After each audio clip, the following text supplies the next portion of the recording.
Salut! Aujourd'hui, nous allons parler de la cigarette électronique Cubo ZL. C'est la dernière arrivée de chez Smook, destinée à ceux qui veulent adopter un style jeune et entraînant. Sa forme est innovante et originale, et offre un vaste choix de couleurs et de combinaisons possibles, vous permettant de la personnaliser à votre gré et de créer un style facilement reconnaissable et inimitable. La cigarette Cubo est disponible dans les coloris noir, bleu, blanc, vert, fuchsia et orange. D'autre part, pour cette cigarette, les accessoires sont disponibles dans les couleurs suivantes: transparent, bleu transparent, noir transparent, rouge transparent et jaune transparent. La batterie manuelle est de 650 mAh et possède une autonomie d'utilisation de 6 à 8 heures en continu. Elle est de plus fournie avec un réservoir dont la capacité atteint les 2 ml de liquide, donnant ainsi la possibilité de fumer plusieurs heures consécutives. Grâce à son atomiseur basse résistance, l'inhalation est agréable et délicate avec une perception des arômes à 360 degrés. La différence avec le modèle Igopé est l'absence de couverture du réservoir, ce qui élimine l'apparition d'une condensation qui peut être désagréable. Elle est complètement en plastique, ce qui la rend plus légère et délicate. Comme pour chaque kit, il existe deux options de vente. Le Starter Kit qui comprend une batterie Cubo L, un clé aromiseur Cubo V1L, un chargeur de batterie USB Cubo de 4,2 volts et 500 mAh, et un liquide au choix. Le kit complet comprend deux batteries Cubo L, deux clés aromiseurs Cubo V1L, un chargeur de batterie USB Cubo de 4,2 volts et 500 mAh, un transformateur mural USB de 500 mAh et un liquide au choix. Avec le modèle Igo, la Cubo est la seule à être équipée d'une commande on-off qui est activée en pressant rapidement le bouton 5 à 6 fois.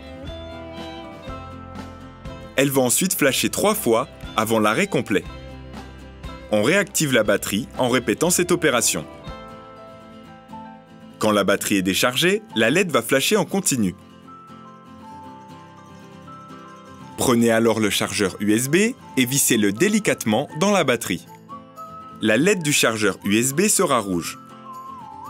Quand la batterie est rechargée, ce voyant devient vert. Si vous souhaitez utiliser l'adaptateur mural, connectez celui-ci au chargeur USB équipé d'une LED.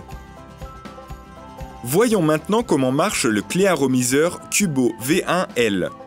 Le clé aromiseur se compose de un capuchon de clé aromiseur Cubo, un drip tip Cubo, un atomiseur Cubo. Pour recharger le clé aromiseur, dévissez le drip tip et introduire latéralement le liquide dans le réservoir jusqu'au niveau souhaité.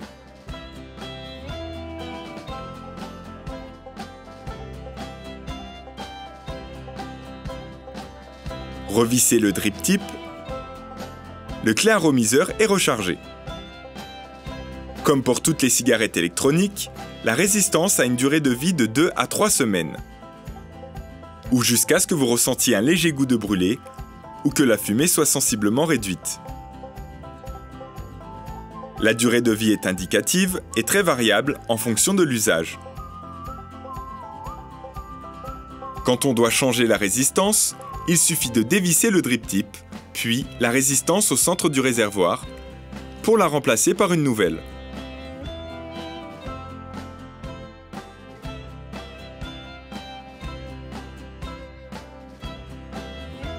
Continuez en rechargeant le liquide du clé aromiseur.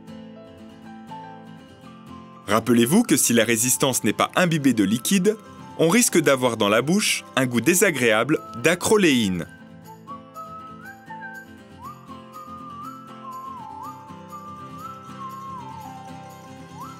Comme vous pouvez le constater, la fumée est abondante. Le hit est intense, bien diffusé dans la gorge et la vapeur est très chaude. Pour obtenir cet effet, L'inhalation doit être longue et délicate, sachant que comme pour toute cigarette électronique, la résistance doit avoir le temps de se chauffer pour vaporiser le liquide et atteindre une performance optimale. Cette fois encore, je pense vous avoir tout dit. À bientôt et on se revoit sur la prochaine vidéo.